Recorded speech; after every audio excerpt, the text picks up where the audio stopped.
தாய் வீடு மே மாத இதழ் 2026 முலையறு காதை பெண் துயர பெருங்கதை பாகம் 15. எழுத்துருவாக்கம் மா சித்தி விநாயகம். குரல் வடிவம் கு பிரபு. இந்து மாகடல் அலைகளின் ஓயாத பேரோசை தாளாட்ட கப்பலின் மேல் தளத்திலே கணேசன் தன் மனைவி செண்பகத்தின் மடியிலே சாய்ந்திருந்தான். நள்ளிரவு கடலின் உப்பு காற்று அவன் மேனியை வருடியது. செண்பகம் வானத்தை வெறித்து பார்த்து கொண்டிருந்தாள். கார்மேக கூட்டங்களுக்கு இடையே ஏதேனும் ஒரு நட்சத்திரம் மின்னுகின்றதா என்ற அவளது ஏக்கம் வானை தளாவியது. கணேசன் மெல்ல அவள் கரங்களை பற்றினான். உனக்கு தெரியுமா செண்பகம், இதே கடல் வழியாகத்தான் உன் பெயர் கொண்ட பாண்டிய பேரரசி கொரியா தேசத்திற்கு சென்று அரசியானாள். செண்பகம் வியப்புடன் குனிந்து அவனை பார்த்தாள். என் பெயரிலா? 2000 ஆண்டுகளுக்கு முன்பா? என்ன சொல்கின்றீர்கள் கணேசா? செண்பகம், இது வரலாறு. POP 48 பாண்டிய நாட்டின் முத்துக்களின் பிறப்பிடமான கொற்கையிலே இருந்து கிளம்பிய அவள் கண்கள் உன்னை போலவே கனவுகளை சுமந்தவைதான் என அவன் சொல்லச் சொல்ல அவளுக்கு வியப்பாயிருந்தது. ஆம், அன்றைய கொற்கையின் அந்தி வானம் இரத்த சிவப்பாய் ஜொலித்தது. கடலும் வானும் சங்கமிக்கும் அடிவானத்தில் ஏதோ ஒரு மர்மம் ஒளிந்திருப்பது போல இளவரசி செண்பகத்திற்கு தோன்றியது. பாண்டிய மன்னரின் செல்ல மகள் அவள் கால்களிலே அணிந்திருந்த முத்து சிலம்புகள் நடக்கும் போது எழுப்பும் ஓசை கொற்கையின் அலைகளுக்கு போட்டியாக இசைக்கும். அன்றிரவு செண்பகத்தின் கனவிலே ஒரு பேரொளி தோன்றியது. அந்த ஒளியின் நடுவிலே ஒரு குரல் கணீரென்று ஒலித்தது. மகளே, உன் தடம் இந்த மணற்பரப்போடு முடிவதல்ல. கிழக்கு திசையிலே உனக்காக ஒரு சிம்மாசனம் காத்திருக்கின்றது. அலைகடலை கடந்து செல். அங்கே உன் வாழ்வின் புதிய சரித்திரம் எழுதப்படும். திடுக்கிட்டு விழித்த இளவரசிக்கு உடல் சிலிர்த்தது. அது தெய்வ வாக்கா அல்லது காலத்தின் கட்டளையா? விடிந்ததும் தன் தந்தை பாண்டிய மன்னிடம் ஓடினாள். மகளின் கண்களிலே தெரிந்த வைராக்கியத்தை கண்ட மன்னன் கனவின் பொருளை உணர்ந்தான். மறுநாள் காலை கொற்கை துறைமுகமே திரண்டிருந்தது. பிரமாண்டமான பாய்க்கப்பல் ஒன்று கடலிலே மிதந்து கொண்டிருந்தது. அதிலே விலை மதிப்பெற்ற பாண்டிய நாட்டு முத்துக்களும் நறுமண பொருட்களும் ஏற்றப்பட்டன.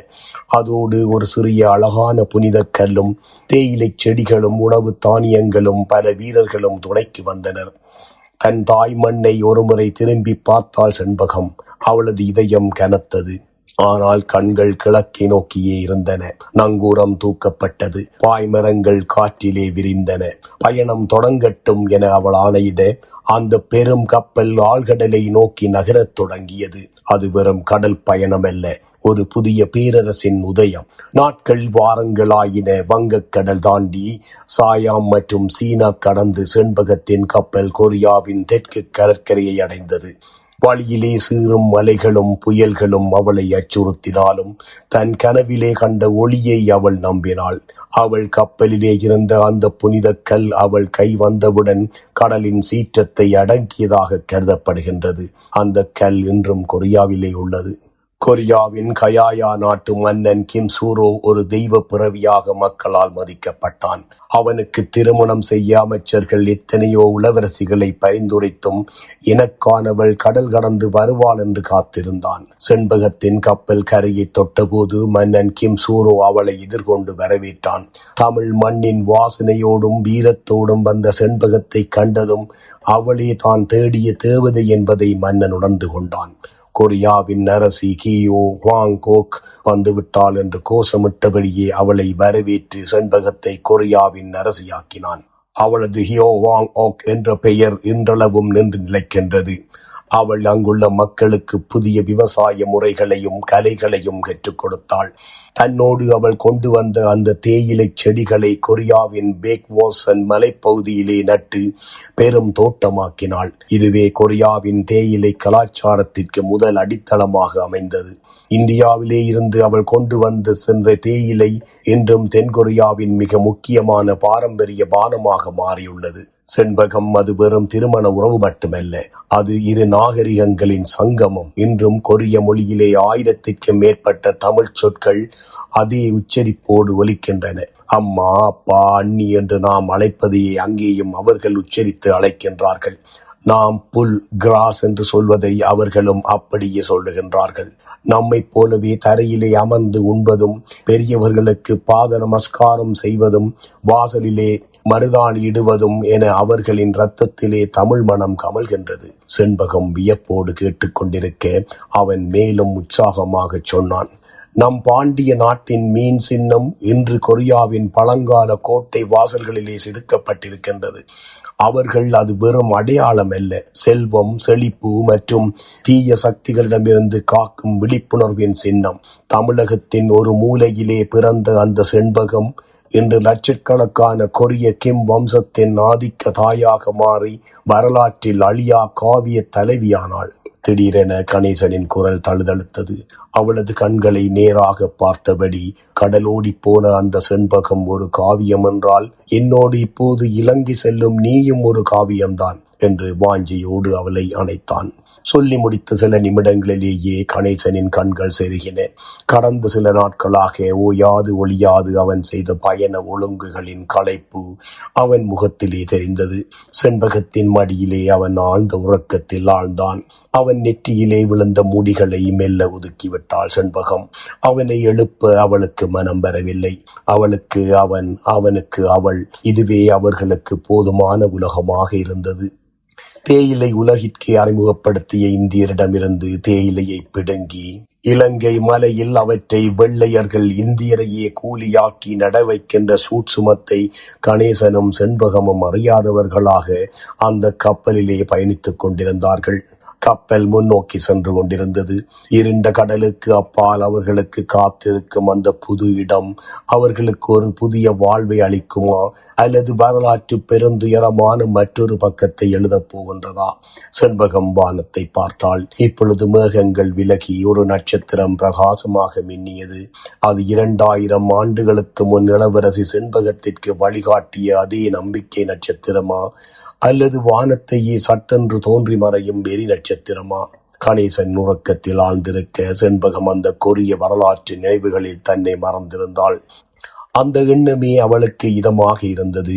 ஒருபுறம் புது இடத்தை பற்றிய பயம் இருந்தாலும் அவள் சாதாரண பெண் அல்ல என்றும் வீரப்பெண் அங்கேலி பிறந்த ஊர்க்காரி, அவளது உறவுக்காரி, அநீதி இழைக்கப்பட்ட போது மதுரையை எரித்த கண்ணகியை வணங்கும் ரோசக்காரி, கொரிய நாட்டு அரசியின் வீர பெயரை கொண்ட எனக்கு எதற்கு பயம் என்று தன் மனதை திடப்படுத்தி கொண்டாள்.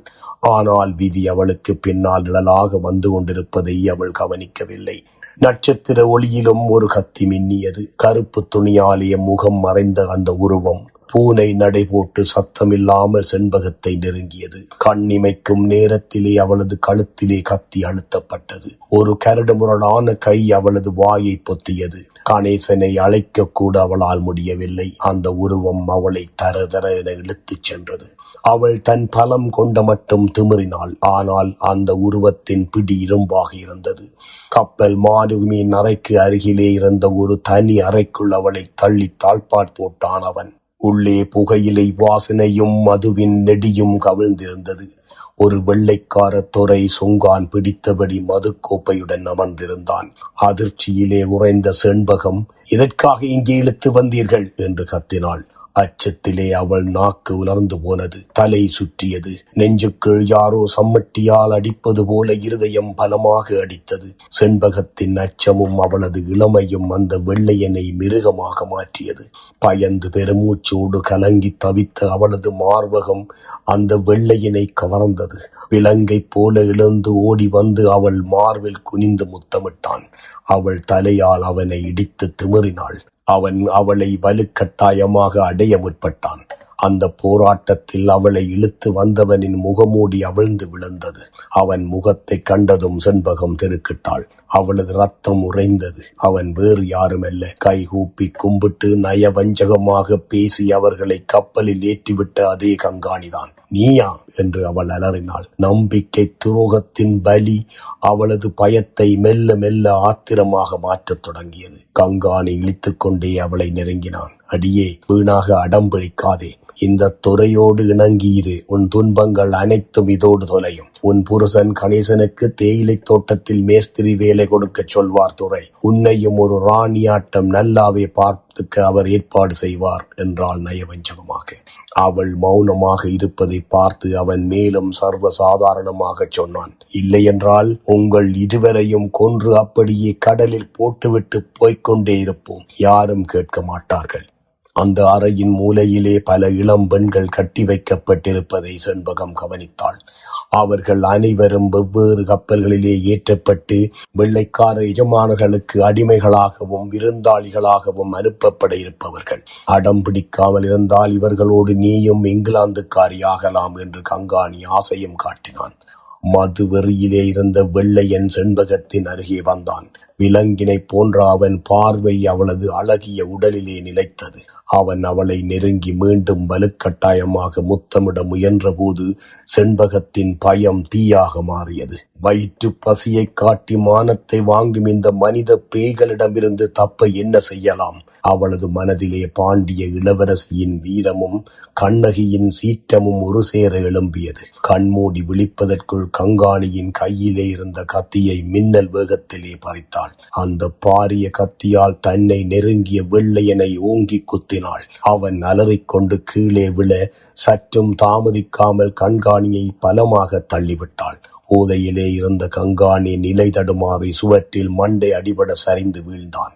அவள் அங்கிருந்த ஒரு கனமான மரப்பலகையை கையில் எடுத்தாள். துரோகி என்று கத்தியபடி கங்காணியின் மண்டையிலே 2 பலமான அடிகளை வைத்தாள். அவன் மயங்கிச் சரிந்தான். தாமதிக்க நேரமில்லை என்பதை உணர்ந்த செண்பகம் மூச்சிறைக்க கப்பலின் மேல் தளத்திற்கு ஓடி வந்தாள். அங்கே இன்னும் ஆழ்ந்த உறக்கத்திலே இருந்த கணேசனின் கையை வெடுக்கென பிடித்து இழுத்தாள். கணேசா, எழுந்திரு, குதி என்று கத்தியவாறே அவனை சந்திக்க கூட விடாமல் ஆக்ரோஷமாக அலைமோதும் கடலினுள் அவனுடன் பாய்ந்தாள். இருண்ட கடல் நீர் அவர்களை விழுங்கியது. மேலே கப்பலில் கூச்சல்கள் கேட்கத் தொடங்கின. அடிமைத்தனத்தை விட அந்த ஆழ்கடல் அவர்களுக்கு சிறந்த புகலிடமாக தெரிந்தது. இருண்ட கடல் நீர் அவளை ஆக்ரோஷமாக வரவேற்றது.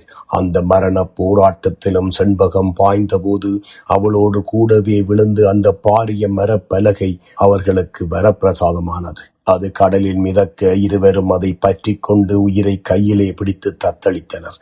அவர்களைச் சுற்றி ஆயிரக்கணக்கான கூளக்கடாக்கள் கூட்டமாக மிதந்து கொண்டிருந்தன. மனிதர்களின் திடீர் வருகையால் மிரண்ட அந்த பறவைகள் விண்ணெதிர கீறீச்சிட்டுக் கொண்டு சிறகடித்து எழுந்தன. கப்பலின் மேல் தளத்தில் காயம்பட்ட வெள்ளையன் இரத்த வெறியுடன் நின்றிருந்தான். கையிலே கட்டு துப்பாக்கியும் மறுகையில் கீழெத்திய கம்பெனிக்கு இத்தாலிய மேதை கலீலியோ கலிலி அளித்த தொலைநோக்கியுமாக அவன் கடலில் துருவினான். டோர்ச் லைட்டின் தேடல் ஒளி கடல் அலைகளை ஊடுருவியது. ஆனால் எங்கு பார்த்தாலும் வெள்ளை பறவைகளின் கூட்டமே நிறைந்திருந்தது.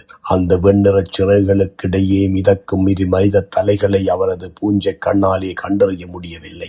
ஆத்திரத்தில் அவன் துப்பாக்கியால் சரமாரியாக சுட்டான். தோட்டாக்கள் நீரை துளைத்தன. அப்பாவி பறவைகள் சில ஓலமிட்டு மடிந்து வீழ்ந்தன. துரை, பயப்படாதீர்கள், இனி அவர்கள் தப்பவே முடியாது. இந்த பெருங்கடல் அவர்களை விழுங்கிச் செரித்துவிடும் என்று அடிவாங்கி எழுந்த கங்காணி நயவஞ்சகமாகச் சொன்னான். ராட்சத கப்பல் அவர்களை கடலிலே தவிக்க விட்டு நகர்ந்து சென்றது. இந்து மகா சமுத்திரத்தின் எல்லையற்ற பரப்பில் பறவைகள் புடைசூழ கணேசனும் செண்பகமும் தனித்து விடப்பட்டனர். உப்பு நீர் கண்களை எரிக்க அவர்கள் கண்ணகி தெய்வத்தை மனம் நொந்து வேண்டினார்கள். யாராவது வரமாட்டார்களா? ஏதாவது கப்பல் நன்மை மீட்காதா என்று அவர்களின் ஏக்கம் மலைகளின் ஓசையிலே கரைந்தது. கடல் தெய்வம் மணிமேகலை நம்மை கைவிடுவாளா? மனிதர்களை காக்கும் டொல்பின்கள் எங்காவது வருமா என ஏங்கி ஏங்கி அழ தெம்பற்று அந்த பலகையிலே இருவரும் மயங்கிச் சரிந்தனர். அவர்கள் உடல் மட்டும் மலைகளின் போக்கிலே மிதந்தது. ஆனால் அவர்களின் ஆன்மா இன்னும் அந்த பழைய பாண்டிய இளவரசியின் வீரத்தை விடாமல் பற்றி கொண்டிருந்தது. தொடரும். நன்றி.